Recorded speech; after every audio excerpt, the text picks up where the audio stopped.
ये है स्नैपशॉट्स का लेसन नंबर 6। ये है the tale of melon city. Tale माने होता है ना कहानी, TALE, टेल माने कहानी होता है। कहानी किसकी कहानी है? मेलन, तरबूज शहर की कहानी। तरबूज जहाँ खाए ना आजकल, तरबूज तो खूब बढ़िया लाल लाल होता है, इसी का नाम पड़ा है, उसी के मेलन सिटी का नाम पड़ गया है, तरबूज शहर। राइटर है विक्रम सेठ। क्वेश्चन नंबर दीजिएगा, नंबर 6 है। The tale of melon city is a poem by Vikram Seth. ये कविता है। कविता में क्या है? कहानी है, टेल कहानी है, किस तरबूज शहर की कहानी है। ठीक है। अब विक्रम सेठ क्या है? He is an Indian poet and novelist. तो कविता भी लिखते हैं और उपन्यास भी लिखते हैं Vikram Seth. This poem is a satire on, ये क्या है? सैटायर में व्यंग है ये कविता। स्टूपिड किंग्स, मूर्ख राजाओं पर व्यंग है।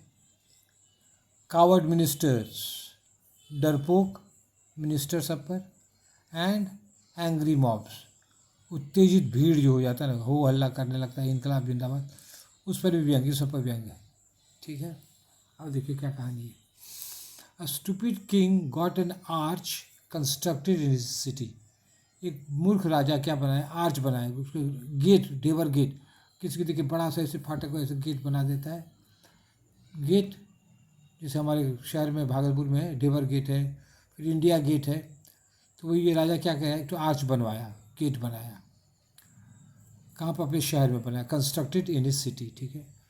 But the arch hit is ground. लेकिन जब वो जा रहा था गाड़ी से, अपने रथ उथ पे जाता होगा, तो उसका जो गेट था ना, इतना नीचा था कि उसको उसके मुकुटे में लग गया, ग्राउंड लग गया, समझ गए? It was built to low. ये आर्च जो था खूब ऊंचा होना चाहिए ना, कुछ बहुत ज़्यादा नीचा बना दिया था, इसीलिए उसको टक्कर लगे उसके मुकुट में। अब क्या क्या राजा क्या करे? One by one the king put the blame on. अब राजा क्या एक एक करके दोष किस पर करता? पहले बिल्डर जो बनाया, उस पर दोष किया, बिल्डर पर जो लोग उसको बनाया। फिर वर्कमैन, कारीगर सबको, जो मजदूर सब जाता था उस सब पर, वर्कमैन जो मजदूर सब तो था, तो पानी शर्री बालू सब लाया था होगा वो, मेसन राजमिस्त्री पर बिगड़ गया, समझ गए? अब हमारे पेज 2 में एक एक करके सब पर दोष मरते जाता है। और दी आर्किटेक्ट, आर्किटेक्ट जो डिज़ाइन बनाता है उस पर भी दोष दिया, सबको एकदम लोगों को एक एक करके चाहते कि सबको सजाए मौत। The architect saved his life by saying that the king had made the final plan. लेकिन जिसको जो जान मारने लगा, राजा उसको मरवाने लगा, बोला हुजूर फाइनल प्लान तो आप ही बनाए हैं, हम तो कुछ किए तो आप उसको बदल कर दिए। तो अपना वो जान बचा लेता है। Saved his life by saying that the king had made the final plan. अब देखिए द किंग सेड, क्या क्या बोला? The nation wants a hanging.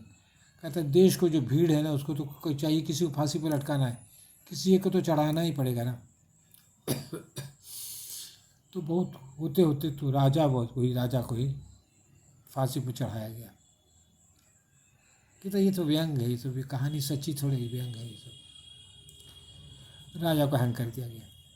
N idiot decides that the next king should be a melon. अब एक राजा मारा तो कोई तो राजा बनेगा, क्या कहावत है? The king is dead, long live the king. किसी को राजा बनाना है तो राजा, ये इडियट जो था बुद्धि, उसी पर भार पड़ा, तुम ही राजा को चुनो।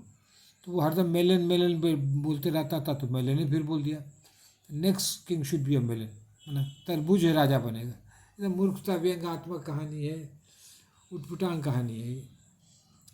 सो the melon is placed on the throne. तब क्या कहते हैं, राजमुकुट पर, सिंहासन पर क्या रखा गया?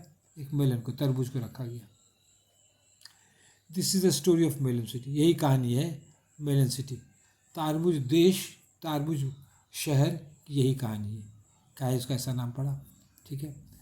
The poem has humour and irony. कविता में क्या है? हास्य रस है, और क्या है? आयरनी में व्यंग है। किस पर व्यंग है? मूर्ख राजाओं पर व्यंग है, डरपोक मिनिस्टर पर व्यंग है, और क्या कहते हैं, भीड़ पर भी व्यंग है। जुट्ठो मुट्ठो लोग को हल्ला, किसी को भीड़, उसको मारो उसको काटो, तो भीड़ करते रहती है, इनकलाब मुर्दाबाद। तो ये भीड़ पर भी व्यंग है, ठीक है। That's all, thank you.